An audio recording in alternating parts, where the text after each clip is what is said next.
Thokozani sanibona kwakhanya.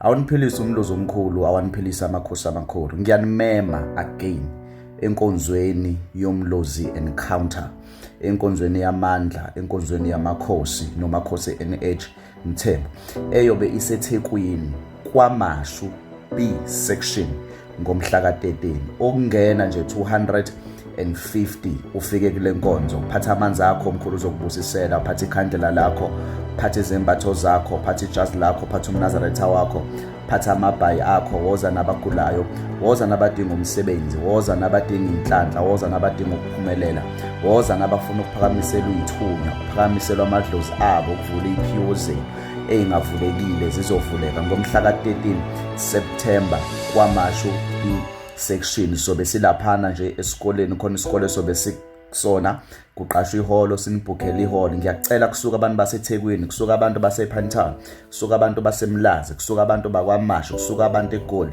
kusuka abantu abaseRichards Bay, kusuka abantu abaseSikhaweni enkonzweni yamandla. Come and experience the power of umlozi, the power of ithunya, the power of idlozi, the power of okhokho nomkhulu bethu. Sabela uyabizwa, sabela uyamenyezwa, sabela ubiziwe embizweni enkulu, kwinhlanganela enkulu yokuqala kulonyaka nomkhuleko nomakhosi NH. Wozoyibonela ka amandla amakhosi NH ambathiswe wona. Woza uzophila ucele edlozini lakho ukuthi lenkonzo ukwazi ukufinyelela kuyona nawe ube ingxenye yayo. Sithi nje #abakhululeka abathunjwa, #kwakhanya, #kwakhanya Africa with makhosi NH.